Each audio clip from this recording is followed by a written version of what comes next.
Hi, Well, welcome. What? what? Huh? Huh? You go ahead. You starting or me I starting? don't know. I don't like to start, so go ahead. All right, welcome back to the Always Right podcast. I'm author Carissa DeLay. And you got to leave this in the, What? don't edit this out because I this is won't. funny. Okay. Oh, I'm Jamie Vendera. But what I was going to say is I wore my really cool outfit because I was thinking of, creating a fictitious. I can't even talk today. I need something. Fictional language, but you said you look better for our villain podcast. So yes, we are filming 2 podcasts today. Arr! So I'll have this on in the next one too. So Yeah, there you go. Yeah, we just will make sure you don't change clothes for the week. I Like, won't. the week apart. Luckily it's Like you wore the same clothes you wore last week. yes. All right. I got a new Yeah. cup today So too. yeah, we're doing fictional language, your fiction language, creating a language. Take I fictional thought, language. yeah, I am doing this with Canvas. I thought this would be a really cool topic to cover because it would be hard to do just straight out the gate. And I got to thinking about some of the, you think of people who can speak uh, different languages and like I watched The Big Bang Theory, Yeah. and sometimes Sheldon and Leonard will talk like Klingon. Klingons. Yeah, Klingons. I think of the because I watched Star Trek growing up. Yeah, yeah. Darshray, like all these little words. I wouldn't even know all these words, but I know that it's kind of like Pig Latin, like Penny and I think of the Bang Theory, of course, like I said, but like Penny and oh my gosh, Amy, they do Pig Latin while they're doing Klingon, and it's like these languages were created, and they literally have like full languages. People know how to speak these languages, Yep. and they're fictional. They're not a real culture of a civilization of ancient times. Listen, the They do I English language is hard enough for me. And well, so I put that in the notes really bold that if you don't know how to speak your own language properly or write it, you may want to reconsider pay someone to help you write your fictional language or maybe use AI. yeah, how long did it take you to speak, Jamie? Probably a while. Well, I guess it's more in texting. Uh, well, that's AI trying to understand your language. uh, It doesn't have Appalachia language in yeah, its I think syntax. because you made a couple of notes, you like, and because I love Game of Thrones, except the Mhm. last season. Dothraki, Thou shalt not speak the yeah, last season. that Elvish languages. And then you Oh had yeah, told, from Tolkien's Elvish language. Yeah, yeah, yes.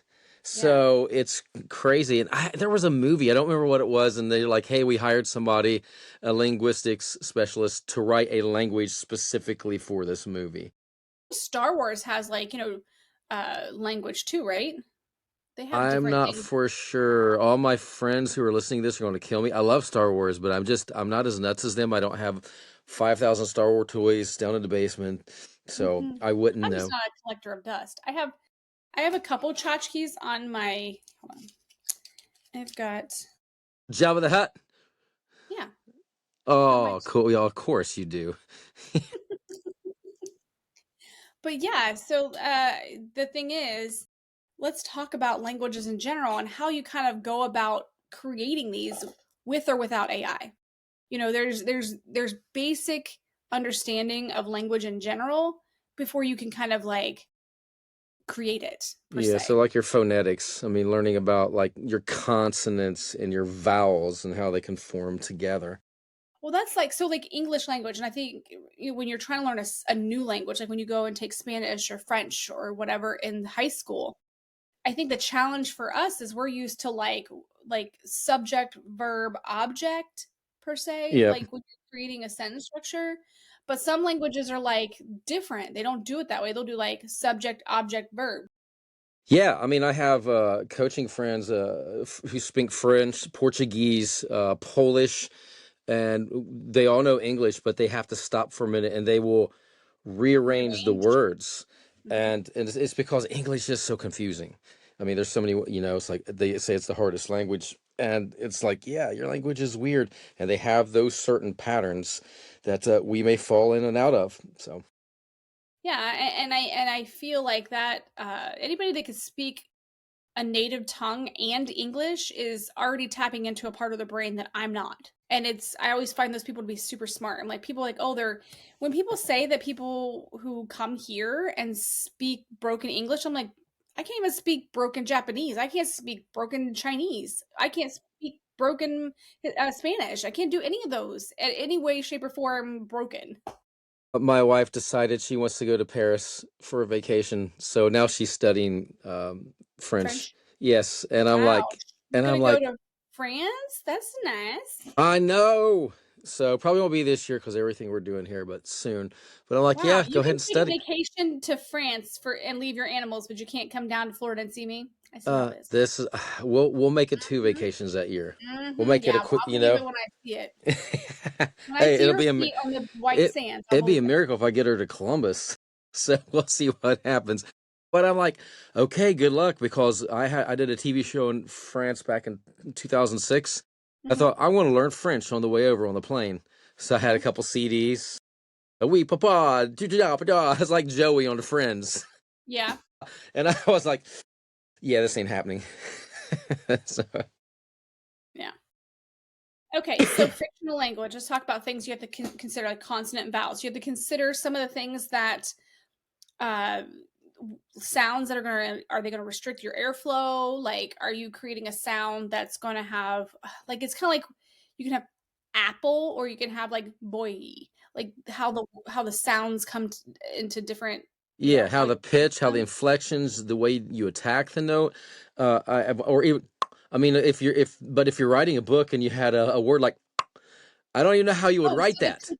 the clicking thing, so Yeah, that's another thing, like down there in southern Africa, there's like and a lot of different African tribes where they don't have the same kind of consonants, like their actual phonics is sounds, like it's a clicking and with the air coming in and it like sucking in, like that's a whole language itself, and the and way, yeah, and inflects the sound. yeah, and that would be so cool in a book, though. I mean, I would love that, but I'm like, I would hate to write that though. I know, because you would have to write an explanation of it, and then have some kind of like CKNNKC or something that's the same that lets you know that they're Yeah, clicking. And so it might get a little confusing, but I think that yeah, would be because you cool. can be like clickety click click, Yeah. like Morse code. You Unless couldn't it's do a kid's that. book. So, Yeah, but I feel like that would be a little bit cancellation notice. yeah. That would probably not be good the way to describe that because it's definitely more than that. When you were talking about, you said something, and it made me think. 'Cause I I said that. yes, you did. It made me think of like some of the fun facts. So I did look up a cute, like a little thing about phonics and how historically the languages have changed. Talking about English, when you're talking about English and stuff, so like the great vowel shift that transformed in the English language, because a lot of times when you hear people talk about English, which would be Great Britain and UK, like all that area, people like, oh, English, they think United States. No, no, no, no, no. English is over there. We have changed it. We have evolved Yes. it, shifted it. Like they say aluminium, which is basically how aluminum is pronounced. Really? Well, yeah, but think of the aluminium, that's how it's spelled. Yes. But we say aluminum, Yep. which is not how it's spelled technically. The things that we say, but one of the examples I put in here was for the word bite, because we say bite using it used to be pronounced as like beat or meat, like so it was Beat. like yeah, beat, I beat you. Yes. Yeah, so there's been like different shifts in languages throughout Oh, time. even here, like in Ohio, it's fire. In Kentucky, it's far. Far, Yeah. ol, Just yeah, oh, ol. yeah. Oh, Well, then you far. also have like that New Jersey. So when you're creating a fictional language, you have to maybe write notes of how you're going to inflict certain sounds of your consonant and your vowels. So those are things to consider. Yeah, and Um, I mean you have to be consistent. So like if you're thinking yeah, about definitely take notes. yes, and so you Definitely take notes. have a map to develop Well, and these. and then I'm going to get to this point when we get to the AI part, because that's how I did mine. But you have to create like am I following this phonics of consonants? Am I follow what am I going to compare it to? What kind of languages am I, you know, making it similar to? And that's how a lot of times when linguists are when they're looking at a language and decoding it, they have to find languages that are somewhat similar to know where it has evolved from. So Hmm. it's kind of the same thing with you when you create a new language. If you're morphing like a couple languages together, you have to say, okay, if I'm taking this part of this language and this part of this, like, what parts am I keeping to remember? So when you go down, if your book becomes a bestseller, you want to be able to say, well, this language doesn't make any sense. I can't even. You want to have the Sheldons repeating your language. Yeah, and this is kind of like when we discussed Canvas, and I won't get into it because I know you're going to get into it a little bit, but you kind of did that and looked at older languages. I haven't played with this a lot. I did in Phoenix Earth, but it was specifically Earthlings went to another planet and they pretty much maintained English, but then they kind of combined it with that, and they had certain words like veluines Mm-hmm. was a certain fruit. So I didn't really I get remember you into talking about. creating a language per se, as I had maybe a couple dozen different words that came from that planet. Yeah. Well, and so you're taking something that's common for someone to know, and you're basically keeping the same English that you understand and just readjusting Creating the new words. words, yes, Right. Just because yeah, and you're just almost like rearranging words in a way, like adding something to the almost like Pig Latin in a way. You're adding little pieces here and there for the most part. Yeah. yeah, what you're doing is daunting to me. I don't want to scare anyone else away, but I'm not going to do it. Yeah. I can't. Well, yeah, and I will when we get to the AI part, I will talk about that because I wanted to create that language, but at the same time, I was like, this is I got to be able to do this consistently. So, yeah, anyways. So back to some of the basic concepts when you're trying to think of a new language for your book and your writing. Is to think of the grammar and the structure, like I had said, when you're putting them in order, whether it's subject, object, verb. So write that down whenever you put in your notes so that just maybe the word order, subject S, order O, verb V. So if you write, I'm always putting subject, object, verb, remember that. But if you're switching it around in your language, make sure you keep that same subject or, whether it's verb, object, subject. Maybe you want to do it that way. Either way, just ask yourself, did I do that in that right order? Yeah, so I mean, not if you said I love you, but in this new language, you always want to switch it like you, I love.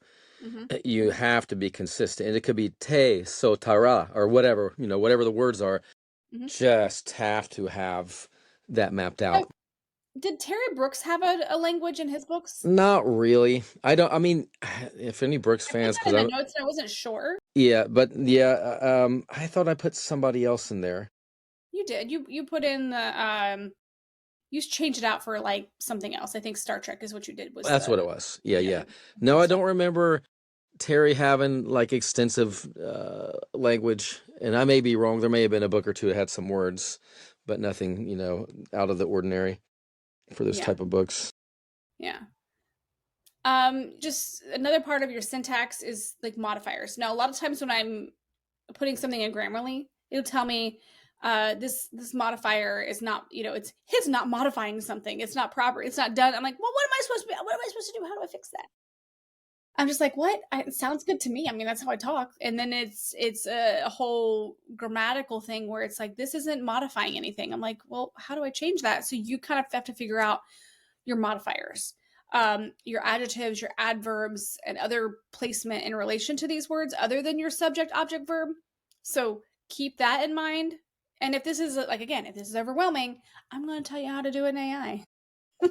For those of you who hate AI, you can take the long route, and there are some books out there that can help you. So, anyways, I love AI. I know so many authors are like, "Oh, it's the devil," but I find it just easy. I mean, we've had many podcasts on that, so I'm not going to go down that road.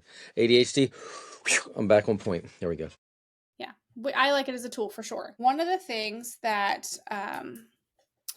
I find when I am with this new language that I'm creating is once I've set how I want my language to be, and I'm like, okay, I want to use this type of adjective, like structure with my subject, how I want the lines to go. I also make sure that the elegance of it is right. Like, so I don't want it to be an aggressive language. I want it to be like a very soft flowing language. You got to think of like the tone of your language. Is it aggressive like Klingon? because a Klingon is like when it's you think of that forehead of the Klingon when they're saying it, it's very aggressive. Um, how do you want that to sound? Do you want words that are softer? Do you want words that are very harsh? I mean, even in our own language, it's like everyone's like, "Oh, Italian is such a beautiful language." Russian, I hear a lot of like a raised larynx, and Hmm. it's kind of in the back on certain words. Wow, that's funny. Because when I think of Russian, I think of this. But yes, yes, it's Yes, I forceful think of too. Russian like this, and you got the But Russian. even I have a good friend in Poland, and we go over stuff voice because we're both work with Dr. Vox, and she's like, "Oh, well, here's this exercise is and I'm like, She's like, "No, it's not it's and it sounds like it's almost the same thing." She's like, "You don't hear the difference?" I'm like, "No, you're doing the same thing. I'm not. Listen, okay, listen to this one." So there is, I mean, you have to pay attention and be very meticulous with this, especially with how your mouth is shaped, how your pharynx is shaped to get these sounds out. All right. It's an interesting sound that would be happening during your recording session. When you're creating this morphology of your language, kind of maybe even start out with some words, like some basic words you're trying to have in the language, just basic root words, and then you can kind of create extensions of those words. You can so they can kind of stand alone. So I came up with some words. If you like, when I was first started, I was coming up with a few words, and then I put those words into sentences. So you kind of it's in itself its own little murder board. And you know what just occurred to me? So if you're doing that and you needed the word the and she, you also got to think about that. Are you or is it going to be similar? Because I am basing this on English. It may not be the same in French. Their the and she may not sound, the same. Like Hmm. a pattern, like a rhyme. So, Hmm. is that something we should take into consideration? If you had the and she, should it be set, whet? I mean, should it be the same? You see what I'm saying? The same rhyming pattern, or Oh, I see what no? you're saying. Because they look so similar, should and like in English, are you going to make them sound similar Yeah, when or you're like does it? Do doing you think it completely matters different? for you for what you're doing? Right. So like with Spanish, which I did take a lot of years of Spanish, but I can't speak the language. I could probably read it way better. Um, but where the and the L and the la, making it feminine and non-feminine, to Hmm. where it's not necessarily she, he, but knowing that there's an L or a la before it is insinuating that's female or male. Like, and that's another thing, like something we don't do here or as much and focus on are masculine and feminine words. Hmm. So I know like English, or not English, I'm sorry, Spanish and French, like some of the words that was a hard part for me, was remembering whether a word was feminine or masculine, whether I need to put an L or a la before it. I'm like, I don't know, I know the word, I just don't know if it's masculine or feminine. Hmm. So yeah, that in itself can be a lot too. Just how the ending of the word and its gender reference. But I'm sure if you had like great prompts for AI and you had all this listed, it would take care of all of that. I mean, like when you play, I mean, and we're not down to that section, so maybe we'll talk about when we get there.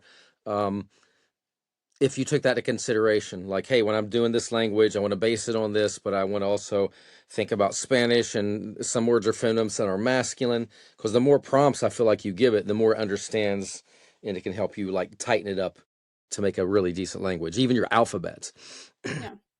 Well, and also to think about what type of emotion. So say you have the same word in English language, like the word faith per se. This is a good example because whenever I got a tattoo of faith in Hebrew, well, I did in Aramaic, which has since been covered up with something else. But when I was doing that and going down the rabbit hole of language, the word faith appears in the Hebrew, Aramaic, and those types of languages multiple times. This, as we would call faith, faith is faith to us. Um, but their faith is based on what the emotion is, the nature of the word. How are you using this word? And there's different versions of it, different spellings of it, and different like icons for it. So that's another thing to consider if you're creating a language that has icons, which mine does. Yeah, and that's more of your like phrasing, like I love you, Carissa. I love you, Carissa. Or I love you, Carissa. So, I mean, you can place different volume, Hmm. different. It could be guttural. It could be high and light, feathery. Well, and who you tell it to. Like, obviously, the love between me and my husband is different than the love between me and my kids, and the love that I have for someone just, in general. Yep. Yeah. So, So, the same word, different emotions. so how then if you need to imply that in your book, Hmm. how am I to know since I'm reading it? Would it be that you're going to italicize the word that should have the most emphasis in a line? Well, in the English language, we use the word love, but maybe in your new language, it's not the word love isn't you're coming up with a completely morphed word. So maybe you have different words that Oh, the yeah. same emotion is a different word. That works So too. yeah, Yep. so you start out with the word love when you write it like, okay, here's my root word love. My new language, here's the new word ufka. Like Yes. ufka is the new love word. But that's only when I'm applying it to this person here because that is for like a strong love. Ufge is for like just maybe a friend. I'm literally just making this up on the fly. I don't No. even know So, words. and if you love pizza, it could be like, I'm just making shit up. Oh my gosh. This sounded like a puppet making a laughing sound. You're goofy. That's more for Uh, the the other podcast. Oh, that's I got to be a little more villainous. Somatic fields. So these are words that are kind of related to create like a lexicon for specific themes. So, um, like agricultural, like related terms are these you want to create like foods, or if you want to create words that kind of group together for you know, kitchen utensils or whatever, kind of just creating different things that kind of are grouped together and how those kind of play with other things. Oh, well, okay. You help me because that's all I did for Phoenix Earth. Okay, yeah. Precisely So that. that's where you're kind of Limited. yeah, your 30 words are just basic core vocabulary of changing It's around. just the cheese and the fruit and the Right. tools, and that was Yeah. it. Yeah, so you were just adding it's almost like basic stuff in fantasy that we know to be what it is, but we've kind of adjusted it a little bit. We're not creating new languages, maybe we're just creating a new version Absolutely. of it. Yeah, yeah. So that's kind of like whenever this is not language, but whenever you're creating a fantasy world and you're like, oh, it's we have two sons or whatever. And I had this conversation with one of our upcoming authors. I said, if you're having multiple suns or if you're having multiple moons, you got to think about gravity. So when you're creating a language and are you creating a word that how would you make this a plural? How would you make this, also create options for that word? How if this is past tense, how would you do that? All I know is now I want you to just hear me out. I'm listening. If you're really developing this language, how crazy would it be? And it may be too daunting, but like if the canvas was in that, I mean, not the original version, but we had a version that's in that entire language, or there is a separate story that's like, 30 pages long. It's telling about the angels that they found, but it's in that language. So to read it, you have to learn that language by reading Canvas. So a side book, like here's Yeah, a it written, don't even yeah, have to like be. It could be normal like language. you could be Go like, you're not going decode to it. believe what we found. This is Right. the archives. This is how they came here. This is the original Ooh. story how the angels came here. And then you could have it wrapped in human flesh like it's really old. Oh yeah, I gotta find a printing service that deals in that. Yeah. It Is there a probably have to be rawhide. cannibalism.com? So Cannibalprinting.com? yeah. All right, There's actually a name for it. I can't think of it. There is a name for types of books that are bound in flesh, and I cannot remember the name of it. like a That's necropha or something. I can't remember. Literally cannot remember. I'll have to look it up. Give that fun fact later on in an episode. So stay tuned. Yep, we'll have one. We got to find some donors. I mean, whatever. Donate to science. Donate to your like. An author who donates their flesh to future books. I'm telling you, this is live on his podcast. I really want you to do, not with the flesh, obviously. Okay, I was like, wait, what? Yeah, but if you could design a cover like that, and you do, it don't even have to be a big book. It could be 10, 20, 30 pages long, and it's like the manuscript that was written here in that language. And like, how am I supposed to read this? Read Canvas, or we give them a map like how to read the book. Yeah. That would be Yeah. cool. She's just agreeing with me after we get off here. She's like, "You're so sick and twisted." Not Okay. because listen, this is another thing I would highly suggest. I didn't put this in the notes, but I would highly suggest when you are creating a language, which I also did, I'd tell Willow, hey, consider doing a glossary either in the beginning or the end Yeah. of your book, or in brackets next to the first time you say the word, how you're saying it, if it's a new word, how you're saying this new word. And then with language, you can have like all the phrases that you're using. I write them down. Like if I have a statement like in the first chapter of mine, so mine is an angelic language that I'm creating that is unspoken. Even the Nephilim, which I call Earthborns, the Earthborns are not allowed to even think of this. They hear it because they're always around the fallen. So they're hearing it, but they've trained themselves to not like manifest it in their heads, but it's like they already know it. Mm-hmm. So when she's confronted with one of the angels of the light, as all this stuff is going on, she says the unspoken language in her mind, and the angel hears it. But I don't like put next to what she says. I have him respond to where you can use context clues to figure out what she said. Yeah. Yeah, because she's like, she says, "Is death through that door?" And he says, "No, death is here." And then his future, whatever else he says. But I'm going to have a glossary of what statements are what. That's So cool. I'm going to put that at the end of the book because I feel like if you get that at the beginning of the book, you may be like, oh, I know it's coming, all these phrases. Yep. But the chapter itself is called Unspoken because it's the unspoken language. You know, anyways. Now, on to creating a language with AI. So AI. Okay, so this I can go from my personal experience, and I've said this before. I use pseudo-write.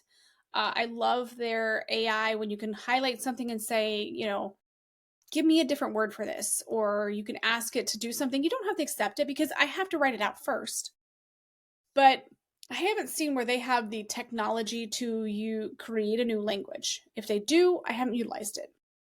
But what I did, where I have the Chat GPT, hold on, let me bring it up here. My AI I pay for has, let's go new chat. I have the open Chat GPT 4.0 mini.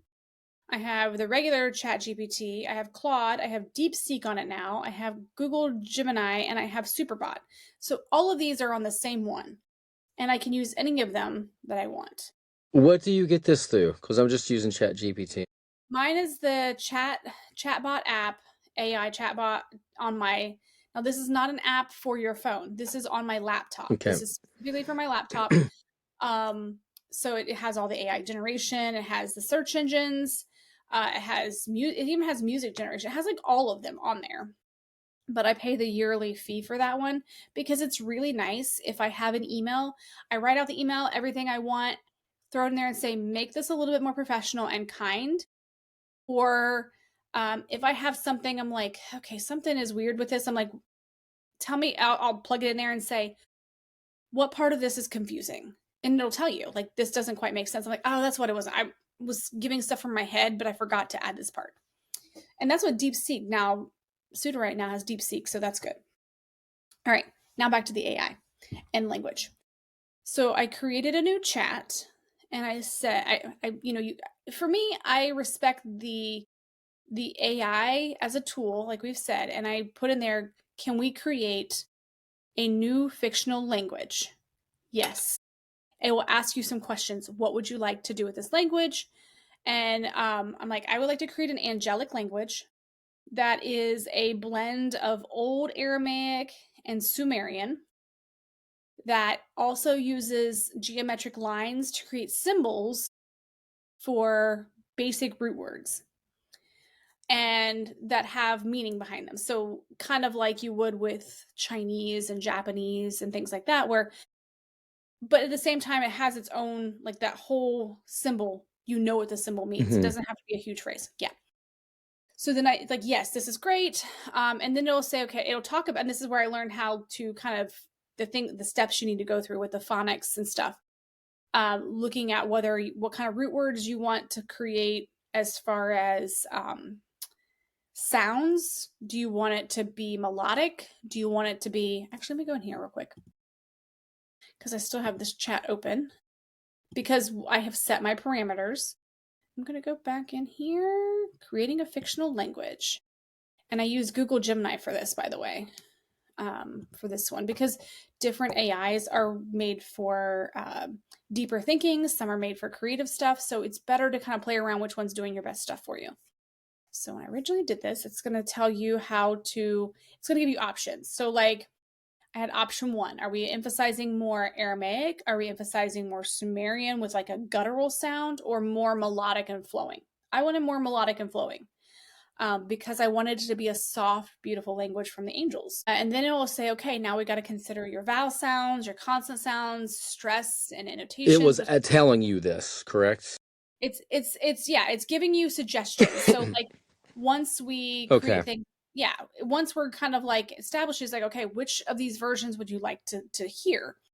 And like, okay, I like this one. And then it'll say, okay, now for pronunciation, it's going to depend on like how you want this to be interpreted. Do you want it to sound a little bit more familiar, or do you want it to be like hard to pronounce? So it's again more flowing and melodic, or do you want it to have like that guttural in this part? Do you want it simpler and easy? So I went for more of that melodic again. I went for more of that uh, the more emphasis on the Aramaic. So when you tell AI, okay, I'm going with option 1, but I'm going with option A. So and I'm like, set these as the parameters. It now knows exactly what parameters we're going with when we create a phrase. And so it sets that. And then I'll go in there, okay, now let's create a word. All right. And it'll create like a vocabulary list of words that it will give me an option for. And I'll say, okay, I like this one. Now let's put this in a sentence. So you're kind of working back and forth and not try. This helps it make it easier for me than having to keep going back into notes and try and learn a whole language and all these things, because I'm not going to have time to learn these languages point blank. But it can go in and kind of create these like strategies for creating phrases for you. And then you can ask it to give you a pronunciation. And then I write all of that down. So then you just, and there are words obviously that you reject, as like, I don't like this one, don't like this one, we're going to keep this. mhm, Oh, yeah. that's cool. And then it'll be like, okay, tell me how I'm going to pronounce this. So I will write the phrase that I'm asking it, the new language, and then how to pronounce it. So How do you show it how to pronounce it? Do you got to do it through a microphone, or how do you? no, it tells me how. Like it will Oh, like walk it me gives you through. how it should be Yeah, pronounced. it'll be Okay. like this. Yeah, for example, let me go back up here. Like the he, the he in this one, when you see the he, it, no, it's a drawn out he. Okay. So it's and I it'll tell like you mine better. right. So like with a slight breathiness, emphasizing the e sound, he. So and then Hey. like shamu, so it's shamu. So it's more of like you're hearing that because Come oh my gosh, on. you're funny. Well, and this is because I love the Bible Project with Tim Mackey, and he teaches a lot of the Aramaic and Old Hebrew that are in Genesis. And one of the ones, the Ruach, is talking about like the sound, and it talks about the sound of the language and how what it means, because it's talking about the breath of the spirit moving across earth or whatever. So you hear the like you're hearing that. I'm like, that is beautiful That to is. know that the sound represents the action. If I had written, it'd be like, because all this coughing I've been doing for the last, 3 or 4 podcasts. Century? Yes, yes. Let's see here. You're funny. There was something that I literally I'm trying to think. I feel like I'm forgetting in notes. It's kind of hard when you got a child toddler as a partner to stay Hmm. on point. Let me take another drink of my Stanley. Speaking of which, my wife gave me this, and I got it. She's drinking more You guys water gotta now. stop buying each other drink things. Like you have so many. You know what? You think I Of have a you. lot? I got into. I'll have to I know send you she this has pic. more. She has a white Stanley cup, but then she needed another one, and I said, "You need one bigger, and you need to drink more than that." So she got a third one. Then she got a fourth. She got four white Stanley cups, different size. I got. How many mouths do you got, Diane? Well, this Jeez. one's for this, and this one's for She this. should. Oh my gosh, you're Yeah, funny. but I can't complain. I got two 1 gallon thermoses that you've seen. So I am gonna put down. There are like, and I missed this, and this is the point that I missed, and I kind of said it, but there are books to kind of help you do this. yeah, you That had would be mentioned one, like the art of the language, the art of language invention. I haven't heard of that. yeah. I Or is had it, it in the notes, and I was trying to find it somewhere because I did look one up. well, you say it's a Um, language construction kit, though, correct? yes, yes. So it's kind of walk you through it. So I will put that in the link in the show notes if anybody's interested in going there and not using AI. But I do want to put like I put some points that using AI as much as you hate it is a great tool to keep you on point. It's going to help you like handling some of the languages maybe you don't know but you like. Like I love Hebrew, but I don't want to write a Hebrew language. I want something old and ancient, but I want to have like add some geometric things to it. Which fun facts. I think I told you this. The hourglass. So one of the suggestions for um, the lines in is for death or whatever. I had thought about the hourglass because your time is running out. And then, so whenever I started looking at the root of the word hourglass and where it came from, no one knows where the word came from. It's an actual ancient word. They don't know who started the word. So I'm loving that I can use this one as a symbol on her hand that locks her in place with the angel like language about like what's holding you right here. So I'm excited about that. It's kind of cool to when you're creating a language and things that kind of come together. So let me ask you, Yeah. since you're doing this and you're incorporating symbols, are we going to see any fresh ink on your arms with one of these symbols? Ooh, yeah. I mean, that would be kind of cool because I am going to do something really cool with the symbols in the book. So it might be kind of cool to see some of those incorporate because I want to put a few hints of those on as the front cover goes into the back cover. You can kind of see some of those played in because the geometric lines, like ley lines, and the symbols behind all that will kind of come into You play. need symbols down your arm that's like, I am a badass author. And nobody knows, and they got to go, what is this? Got to read Canvas. You know what? I might have to just put some of my language on a tattoo. Like, do you know what Yeah, it says? Gotta read the book. exactly. Yeah, you're a walking billboard for your own novel. All right. Okay. Anything you want to add about languages No, besides I the think that I think this is Jamaican language? amazing. I don't mean to talk over you. I think it's No. Oh latency. no. No. No. I think it's a perfect, especially if you're writing, something like Carissa is, or a space novel, or a fantasy. And if it's, I don't know if Canvas will turn into more books. That's between Carissa and her creative mind. But it would be great if you're like, I'm writing a series. I'm going to do 4 books, and you could start that out. Yes, that would be perfect to have your own language. So think about it. You can have it on T-shirts. You have this saying, like I've seen T-shirts with like Klingon on it. Like, what is that? What is that? What is that? Like, gotta understand Star Trek. Or So even bookmarks with a phrase. no, I mean now it makes me want to. I won't do a language. I just won't go. Maybe if I do Phoenix Mars, that's another. That's actually a 14th book on the plan. I've thought about. I have Mhm. never done the cover for that, but SpaceX gonna get your people to Mars? uh, no, they can't even get off the planet. So, but I thought about going back and looking at my words because you inspired me just in this podcast. And like I could put them in and say I don't want to go as deep as you, but like, can you help me create this and let's see how these all connect together as Hmm. words. Even they're almost just like new English words. Like if we discovered a new fruit and somebody named it, so it is still my language approach is still based on English, but just creating new whatever.